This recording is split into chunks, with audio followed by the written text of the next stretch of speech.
शांति, ओम शांति, ओम शांति, ओम शांति।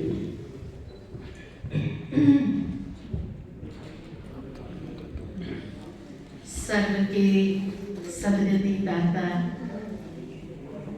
सर्वश्रेष्ठ शिरोमणि निराकार परम पिता परमात्मा, जो ज्ञान का सागर, पवित्रता का सागर, पतित पावन है, उनका आवाहन करते हुए मंच पर आसीन हमारे सम्मानित मीडिया से कनेक्टेड संजय भाई तथा श्रीमती जी, आदरणीय शीला बहन जी, प्रीति बहन जी तथा सभा में उपस्थित सभी प्यारे भाइयों बहनों एवं बच्चों, बहुत सुंदर आज का ये विषय बहन जी ने चुना है कि समय की पुकार है कि हम वर्तमान में जिए, क्योंकि हमेशा जैसे कहा कि मनुष्य या तो पास्ट की बातों को सोच करके अफसोस कर रहा होता है, ये करते थे, ऐसा करते थे, वैसा करते थे, या तो फ्यूचर की कई बातें चिंता के रूप में, पता नहीं ऐसा हो गया तो ऐसा हो जाएगा तो क्या होगा, इसी ने ऐसा कह दिया तो क्या होगा, जो बातें घटित भी नहीं हुई है लेकिन उसके बारे में अननेसेसरी हम सोच करके व्यर्थ की चिंता को अपने जीवन में पालने लगते हैं। आज अगर व्यक्ति के जीवन में टेंशन है तो वो टेंशन का मुख्य कारण ही यह है कि वो वर्तमान में नहीं जी रहा है। फ्यूचर के लिए हमेशा कहा गया है कि future is a promissory note, और पास्ट को कहा गया है कि past is a cancel cheque. जो पास्ट हो गया वो कैंसल हो गया, और जो फ्यूचर है वो प्रॉमिसरी नोट है, पता नहीं एनकैश कर सकेंगे या नहीं। लेकिन वर्तमान को कहा गया है प्रेजेंट। प्रेजेंट अर्थात ये ईश्वर द्वारा बहुत सुंदर गिफ्ट है, प्रेजेंट है। आज किसी को भी कोई छोटी मोटी प्रेजेंट भी देते हैं, गिफ्ट देते हैं, कितनी खुशी होती है कि इसने मेरे को प्रेजेंट दिया, इसने मेरे को समय के हिसाब से मुझे गिफ्ट दिया। तो ईश्वर ने हम सबको ये वर्तमान क्षण गिफ्ट के रूप में दिया है, प्रेजेंट दिया है, लेकिन उस प्रेजेंट की हमें खुशी नहीं है,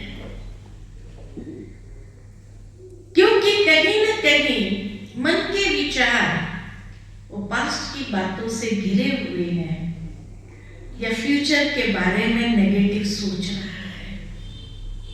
तो वर्तमान का जो आनंद लेना चाहिए, ये गिफ्ट जो हमें ईश्वर द्वारा मिली है, उसकी जो खुशी होनी चाहिए, वो खुशी कहाँ है? तो क्यों नहीं हम वर्तमान में ही जिए और उसकी खुशी का हर क्षण, हर पल आनंद ले, जबकि चिंता करने की कोई बात ही नहीं है, न पास्ट की न फ्यूचर की, क्योंकि श्रीमद् भगवद गीता में भगवान ने अर्जुन को बहुत सुंदर बात कही है, जो हुआ वो भी अच्छा है, जो हो रहा है वो भी अच्छा है, और जो होने वाला है वो भी बहुत अच्छा है। ये तीन ही तो क्षण है हर एक के जीवन में। जो चली गई वो भी बहुत अच्छा था, चलो उस समय कई चीजें गलतियां भी हुई, कुछ उतार चढ़ाव भी जीवन में आए, लेकिन अच्छा क्या था उसमें? जीवन में कई फेलियर्स आए, लेकिन ये फेलियर्स आते हुए भी अच्छा क्या था? अच्छा यही था कि वो समय भी हमें बहुत कुछ सीख देकर के गया, तभी तो आज के लिए हम अनुभवी बने। अगर वो पास्ट की सीख ही नहीं होती थी तो वर्तमान में अनुभवी कैसे बनते थे? तो इसीलिए जो हुआ वो भी अच्छा, बहुत कुछ सीखने को मिला, आगे बढ़ने को भी तो मिला। जो चल रहा है वो भी बहुत अच्छा, उसके लिए भी हमें कोई अफसोस करने की आवश्यकता नहीं है। ये करना चाहिए, वो करना चाहिए, ऐसा करना चाहिए, नहीं। जो चल रहा है हर क्षण, उस हर क्षण का ईश्वर के साथ का हम आनंद ले तो हर पल बहुत सुखद हो जाएगी। ये पल का हम सुख नहीं ले पा रहे हैं क्योंकि जो पास्ट की सीख हमें मिली है शायद हमने सीखी ही नहीं है, इसलिए अफसोस चल रहा है। ये कर देते थे, वो कर देते थे। अरे जो सीख मिली उसके आधार से वर्तमान में उसका प्रयोग करते हुए हम इस क्षण को तो अच्छा बना ही सकते हैं। तो ये क्षण भी बहुत अच्छा है और आने वाला जो पल है वह भी बहुत अच्छा है, क्योंकि ये अनुभव के साथ जब हम भविष्य में कदम रखते हैं, आने वाले पल में कदम रखते हैं, तो ये अनुभव भी हमें परिपक्व बनाता है और उस परिपक्वता से हम अपने भविष्य को और सुंदर संवार सकते हैं। तभी किसी ने बहुत सुंदर कहा कि जीवन माना क्या? जीवन माना ही कल, आज और कल, कल, आज और कल। दूसरा कोई सेंटेंस ही नहीं आता है या कोई शब्द नहीं आता है। परसों तरसों के लिए भी कल, आज और कल। एक दिन आगे बढ़ेंगे तो भी कल, आज और कल ही होगा। ये 3 ही दिन तो है हमारे पास। जब 3 ही दिन है जिंदगी के, तो हर पल क्यों ना खुशी से बिताएं। इसीलिए किसी ने बहुत सुंदर कहा कि जब सुबह उठते आंख खुलती है, ईश्वर का शुक्रिया करो कि आज आंख खुली। तो आज का दिन मुझे बहुत सुंदर रीति से जीना है। मैंने कहीं एक सुवाक्य पढ़ा, live life 1 day at a time and make each day a masterpiece। जिंदगी जब जियो तो इसी तरह से जियो कि आज का दिन ही है मेरे पास, आज का दिन ही है, क्योंकि कल का थोड़ी भरोसा है। आज का ही दिन है, तो आज का दिन मैं क्यों नहीं यादगार बना दूं, मास्टरपीस बनाऊं इसको, और ऐसा मास्टरपीस जो सदा ही हर कोई याद रखे, हर कोई उसमें से प्रेरणा ले। अरे वाह, जीवन जिया तो इसने जिया कि हर पल को उसने मास्टरपीस बनाया, क्योंकि मास्टरपीस हमेशा एक ही होता है। बाकी तो डाई से हम काफी पीस निकाल देते हैं, लेकिन जो पहला होता है ना, वो मास्टरपीस एक ही होता है। तो जिंदगी के हर दिन को हम क्यों ना मास्टरपीस बनाए, जो कोई देखे वो कहे वाह, जिंदगी हो तो इसके जैसी। क्योंकि पता नहीं आगे क्या होगा, तो इसीलिए जो है इस क्षण को हम भरपूरता से जिए, हर क्षण का खुशी, उमंग, उत्साह के साथ जिए। पास्ट की बातों को लेकर गम क्यों करने का? उसने ऐसा कहा, उसने ऐसा कहा, उसने ये किया, उसने वो की, उसने जो किया बस की समझ के हिसाब से किया ना। उसकी समझ को मैं अपनी समझ में क्यों शामिल करती? ये समझदारी तो नहीं है, वो उसकी समझ थी। मैं अपनी समझ के हिसाब से अपने वर्तमान को भरपूरता से जी, और भविष्य का तो पता ही नहीं, कल आँख खुलेगी या नहीं खुलेगी। हर एक के सांस तो गिनती के,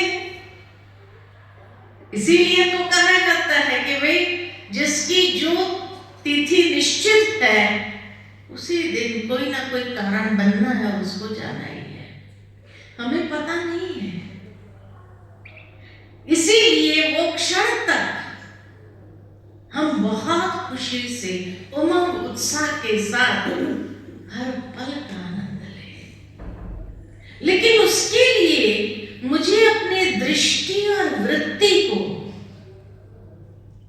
कितनी पॉजिटिव बनानी होगी। ये वर्तमान का, प्रेजेंट, ये वर्तमान की गिफ्ट का आनंद लेने के लिए मुझे अपनी वृत्ति को, एटीट्यूड को बहुत पॉजिटिव बनाना होगा। हमारे पास समय ही नहीं है किसी की शिकायत करने का। क्यों हम उसमें समय वेस्ट कर, उसमें अपने सांस को वेस्ट कर दे? ये ऐसा कर रहा है, ये ऐसा कर रहा है, उसने ऐसा किया, उसने ये कहा, कहने दो। हमको क्या करना है?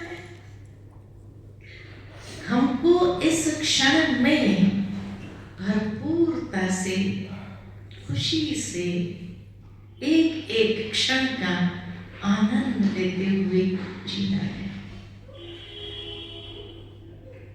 इसलिए हर दिन आँख खुलते ही शुक्रिया उस ईश्वर का कि उसने आज का सूरज हमें देखने तो दिया, हमें देखने को तो मिला आज का सूरज, और शाम ढलने को भी हमने देखा सबके साथ मिल करके। तो इसीलिए शुक्रिया उस परमात्मा का, शुक्रिया उस ईश्वर का। और इसीलिए परमात्मा भी जब इस संसार में आते हैं, उस कलयुग के अंतिम समय में आते हैं, तो वह भी हम बच्चों को यही चाहते हैं कि बच्चे हमारे मददगार बन जाएं। इसलिए ये पैगाम देने के लिए कि अब समय व्यर्थ की चिंता का नहीं है। समय ये है कि हम ईश्वर को याद करते हुए वो जो है, जैसा है वैसा उसको जानते हुए उसके साथ का अनुभव करें। क्योंकि आज के समय की दूसरी सबसे बड़ी प्रॉब्लम क्या है? दूसरी सबसे बड़ी प्रॉब्लम जो लोगों के जीवन में है वो है अकेलापन। किसी के पास किसी के लिए समय ही नहीं है। बड़े बुजुर्गों भी ये शिकायत है, हमारे बच्चों को हमारे लिए समय नहीं। माता पिता को भी शिकायत है, क्या करें, बहुत उलझन है लाइफ में। और बच्चों को भी शिकायत है कि हमारे पेरेंट्स को हमारे लिए टाइम ही नहीं है। पैसा है, सब कुछ दे देते हैं, लेकिन टाइम नहीं दे सकता है। समय किसी के पास नहीं है। तो इसीलिए भगवान भी इसी समय में आकर के कहते हैं, मैं आपका साथी बन सकता हूं और मैं आपको साथ दे सकता हूं। हूं, कंपनी दे सकता हूं।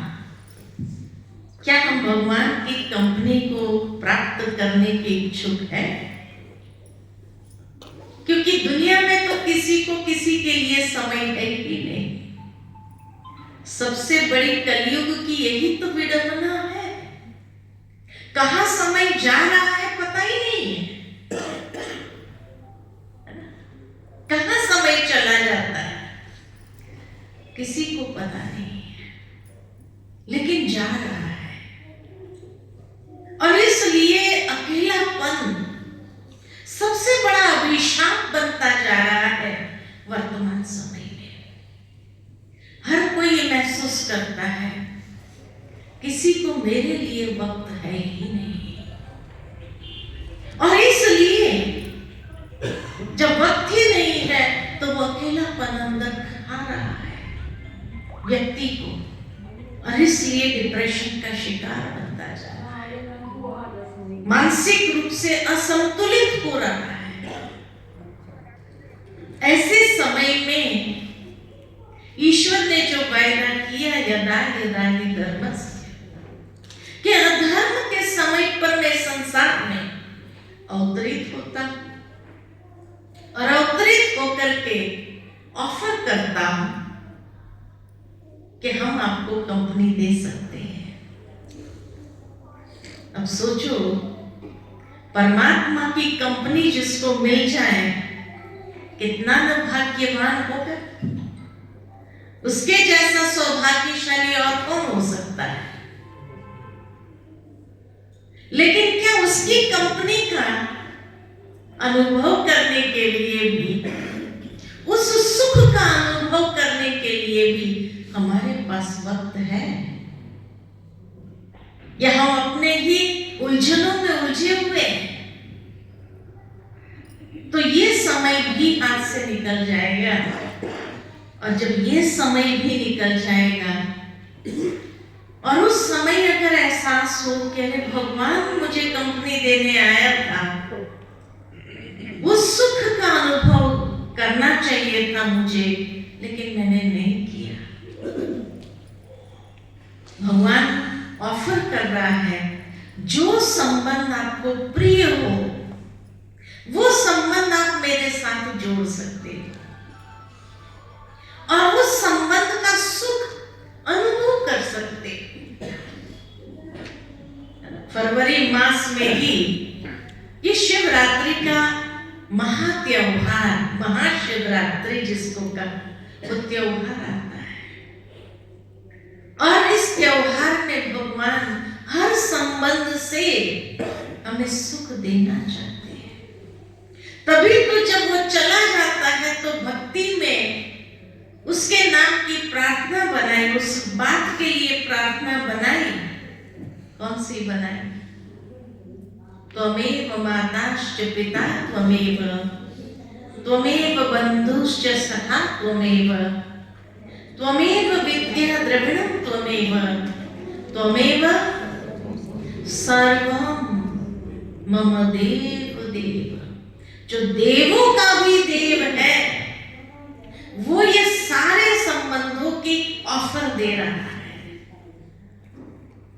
चाहे आपको माता पिता के रूप में उसका संबंध अच्छा लगे वो जोड़ दो, चाहे आपको खुदा दोस्त के रूप में संबंध अच्छा लगे तो दोस्त बना सकते हैं, बंधु बनाओ,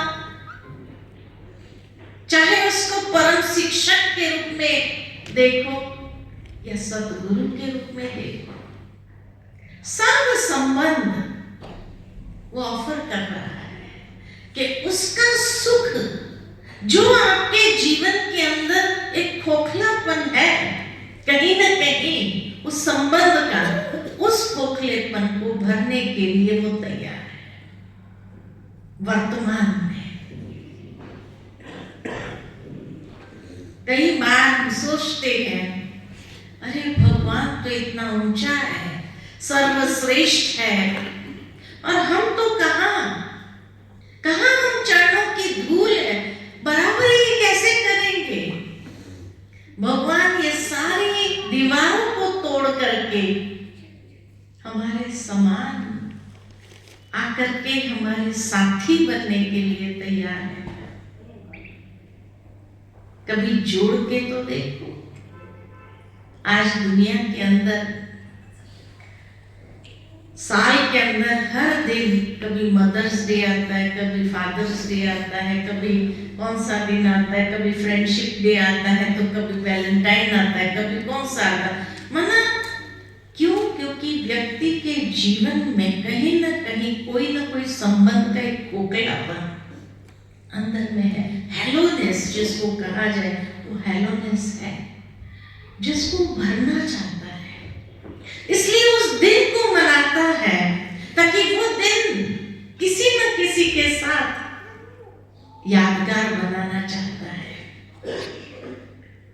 ताकि बाद में वो चला भी जाए न भी रहे तो यादों के आधार से उसके सहारे तो हम जी सकते हैं।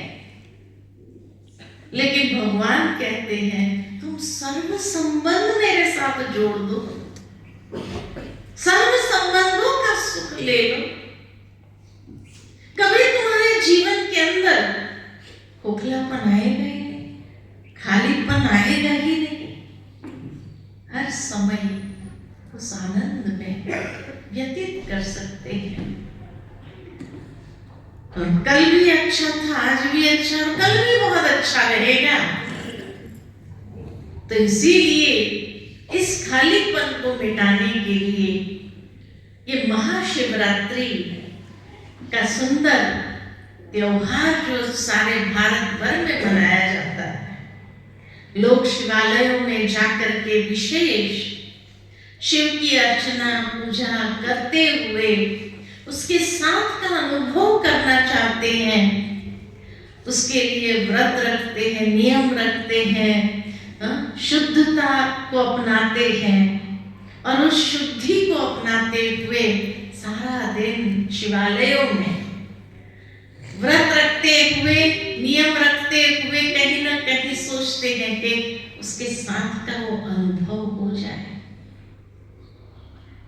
शिवलिंग के ऊपर बेलपत्र चढ़ाते हुए सोचते हैं कि बस आज सारा दिन उसके साथ बिताया हमने।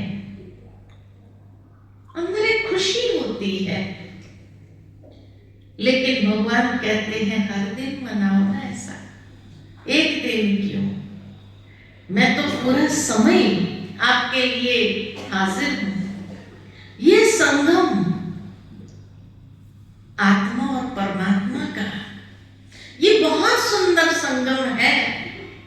जिस संगम में अगर डुबकी लगाते जाओ हर रोज तो क्या होगा? हर रोज पावन बनते ही जाएंगे। कभी आपके जीवन के अंदर ये महसूस ही नहीं होंगी कि अरे आज का दिन तो अच्छा नहीं गया। लोग कुंभ मेले में जाकर के संगम पर डुबकी लगा करके उसका सुख का आनंद लेना चाहते हैं, लेकिन यहाँ दो युगों का संगम है। एक तरफ कलयुग का अंतिम अधर्म का समय समाप्त हो रहा है और सतयुगी आदि का समय आरंभ हो रहा है। तो दो युगों का जहाँ संगम है, जहाँ आत्मा और परमात्मा का संगम हो, तो ये समय का जो संगम है, कल, आज और कल का, इस संगम का भरपूर फायदा ले ले हम अपने जीवन में। इतना फायदा ले कि कभी भी उसके प्रति हमें कोई यही नहीं करे मैंने अपने पल को खोया, बहुत सुखद पल था लेकिन मैं उसका भरपूर फायदा नहीं ले पाया। तो आज का दिन समय की पुकार यही है कि भगवान ऑफर कर रहा है, और जहाँ भगवान ऑफर कर रहा हो तो हमारे अंदर में जो भी अज्ञानता है उस अज्ञानता को मिटाते हुए वो ज्ञान सूर्य परमात्मा की रोशनी अपने जीवन में भर दे। जैसे दिन की शुरुआत में सूर्योदय होते हुए देखते हैं तो खुशी होती है, ऐसे जीवन का सूर्योदय ईश्वर के साथ अगर हो हर रोज तो कितनी खुशी होगी। कभी जीवन में अंधेरा आ ही नहीं सकेगा। अंधेरा होता ही है अज्ञानता का। तो उस अंधेरे से अपने आप को हमेशा के लिए उजाले की ओर ले चले। तभी तो शिवरात्रि कहा गया है इसको। रात्रि माना अंधकार, और ये अंधकार है अज्ञान का। तो ज्ञान सूर्य प्रज्ञा और अज्ञान अंधेर विनाश। परमात्मा जो ज्ञान सूर्य के समान है, वो ज्ञान सूर्य जब इस संसार में अवतरित होते हैं तो ये सूर्य का तेज ऐसा है कि जिस सूर्य के तेज से अज्ञानता का अंधकार दूर हो जाता है। लोगों को अंधेरा जहां होता है डर महसूस होता है। प्रैक्टिकल स्कूल में भी अगर देखा जाए कि अंधेरे में किसी को जाने के लिए कहे कि भाई ये गली क्रॉस कर दो, रात्रि के अंधेरे में लाइट का जरा भी प्रकाश न हो, स्ट्रीट लाइट भी न हो, तो क्या कहते हैं? डर महसूस होता है। लेकिन दिन के उजाले में डर कहाँ? ठीक इसी तरह जीवन के अंधेरों में भी डर है। व्यक्ति शक्तिहीन महसूस करता है, लेकिन जब परमात्मा ज्ञान सूर्य प्रकटता है तो वह अज्ञानता का अंधकार दूर होता है, डर समाप्त होता है और जीवन के अंदर एक नई ऊर्जा, नई चेतना के साथ आगे बढ़ना होता है। तो शिवरात्रि माना नई ऊर्जा के साथ जीवन में हर दिन जीना, हर रोज उठते ही परमात्मा से शक्ति प्राप्त कर ले, उसकी यादों में मन को ले जा करके एकाग्र करते हुए और नई ऊर्जा से, नई चेतना से अपने जीवन को भर दे और देखो वो दिन कैसा बीतता है। इसलिए कहा हर दिन को मास्टरपीस बनाओ। तो मास्टरपीस कैसे बनेगा? उसके लिए तो नई ऊर्जा, नई चेतना चाहिए, तब कुछ नया कर सकते हैं। और नया करने में ही तो आनंद है, और वो भी अगर परमात्मा के साथ करे तो यादगार तो बना ही देगी।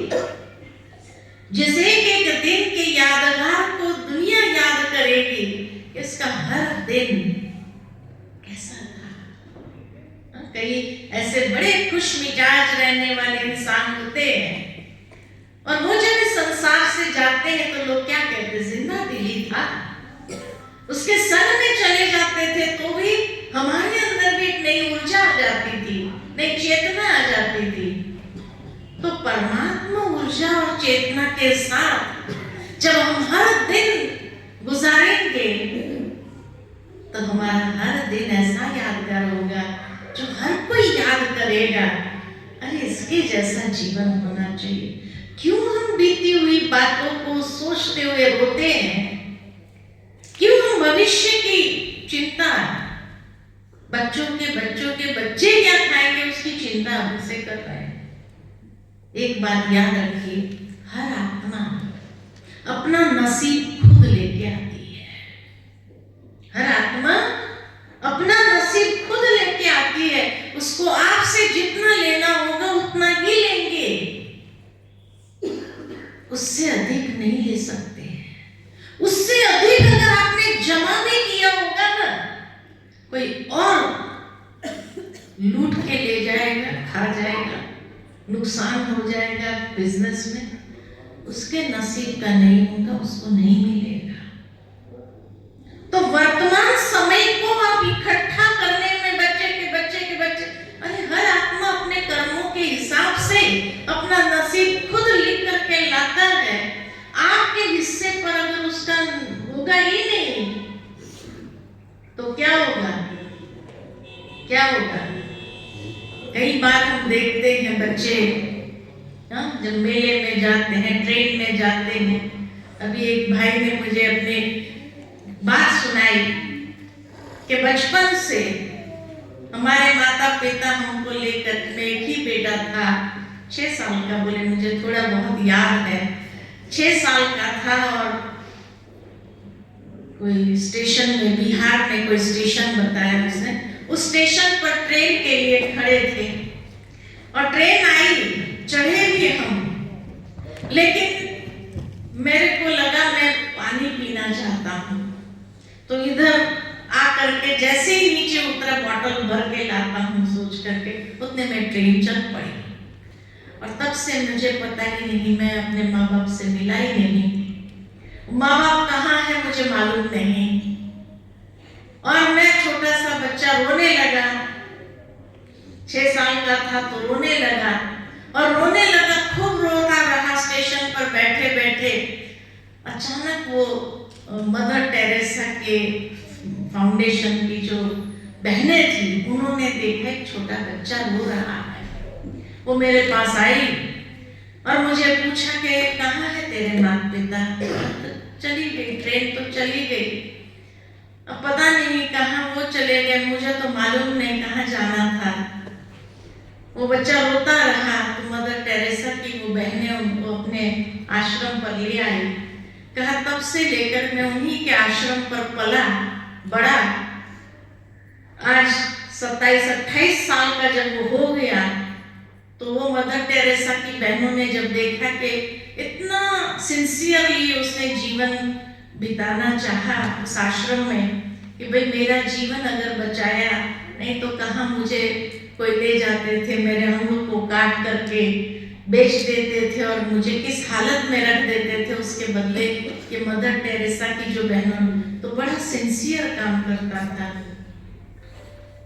वो कहा कि मुझे रोज बाइबल पढ़ने के लिए देते थे, मैं बाइबल पढ़ लेता था, लेकिन अंदर में हिंदू संस्कार होने का मन यही करता था कि कभी तो मैं अपने माता पिता भाई बहनों से मिलूं। फिर उन्होंने सोचा कि ये बाइबल भी पढ़ता है इतना सिंसियरली, इसको फादर बना देते हैं। कहा जब फादर बनाने की बात आई और मेरे सामने आए, तो मैंने सोचा नहीं, फादर तो मुझे बनना नहीं है, मैं फादर बन नहीं सकता हूँ। उसके संस्कार जागृत हो गए, रात में ही उसने वो आश्रम छोड़ दिया। क्या मुझे फादर बनना नहीं है, मुझे तो मेरे जो संस्कार है ओरिजिनल, 6 साल का था तो याद तो था कि मैं हिंदू हूँ। वहां से भाग करके निकल आया, कहा वो लोग भी मुझे ढूंढते रहे, लेकिन मैं मिला नहीं। मुझे कभी कभी अफसोस होता है कि इन्होंने जो मेरे लिए किया, तब मन में ये विचार आया कि इसके माता पिता ने उसके लिए कितना कुछ संजोया होगा कि भाई मेरे बच्चे खाएंगे, या उसके दादा ने सोचा होगा मेरा बेटे का बेटा खाएगा, लेकिन बेटे के नसीब में था, बेटे के नसीब में ही नहीं था। 6 साल तक की आयु में जितना उसको लेना था ले लिया और समाप्त। तो इसीलिए हर आत्मा अपना नसीब लेकर के आती है। आप अपना वर्तमान क्यों बिगाड़ देते हैं इसके लिए, उसके लिए, उसके लिए, उसके लिए, और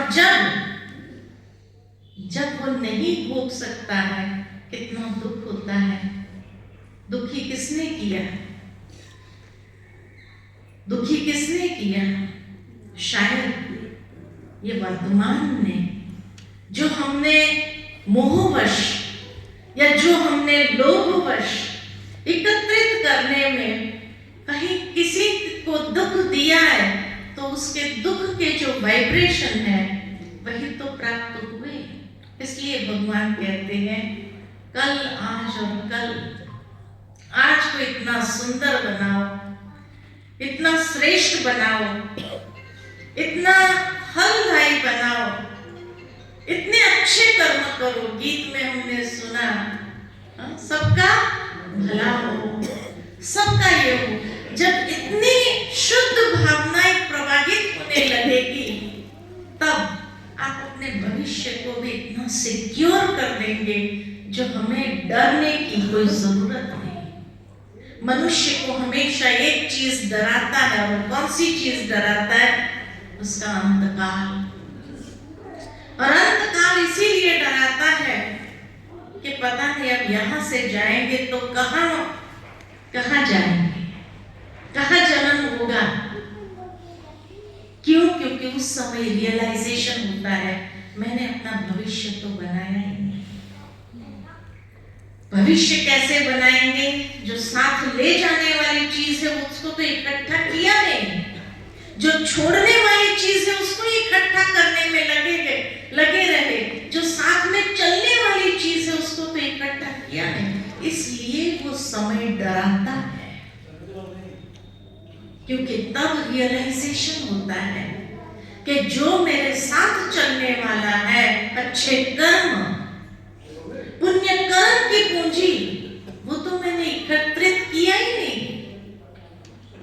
जो मेरे साथ चलने वाली दुआएं हैं वो तो मैंने एकत्रित किया ही नहीं। जो मेरे साथ काम आने वाली, वहां मुझे अच्छा सुखी जीवन अनुभव कराने के लिए मैंने जितना किसी को सुख दिया हो यहाँ, वही तो मुझे वहां भी सुख प्रदान करेगा। हर कर्म का एक फल तो होता ही है, तो वही तो हमें सुख देगा। अगर मैंने किसी को सुख दिया होगा तभी तो मुझे मिलेगा। तो जो साथ में चलने वाला था वो तो एकत्रित किया नहीं। तो वो पल, वो क्षण कितनी डरावनी होती है, कितनी डरावनी होती है। और उस समय अफसोस भी अगर होता है और कुछ नहीं कर सकते हैं, और उसी में जब शरीर छूटता है तो सोचो कहां जाएंगे, कहां जन्म होगा। इसीलिए हर आत्मा अपना नसीब लेकर आती है, ये सोच के चलो। आपका अगर नहीं उसके नसीब में होगा, या जितना होगा उतना ही लेंगे, क्यों नहीं हम अपना वर्तमान संवारते जाएं। ये प्रेजेंट जो हमें मिली है ईश्वर से, इस प्रेजेंट का सदुपयोग कर दे, और आने वाला भविष्य जन्म भी, अनेक जन्म को संवार ले। ये परमात्मा आकर के हमें संदेश देते हैं। इतना श्रेष्ठ कर्म करो वर्तमान में, जो कभी आपको अफसोस करना ही न पड़े। ठीक है ना? ठीक है ना? तो इसीलिए हर क्षण, हर पल वर्तमान में जी करके उसका फायदा लो और उसका सदुपयोग करो, जो साथ में चले। इन्हीं शब्दों के साथ वाणी को विराम देती हूँ। बहुत बहुत धन्यवाद।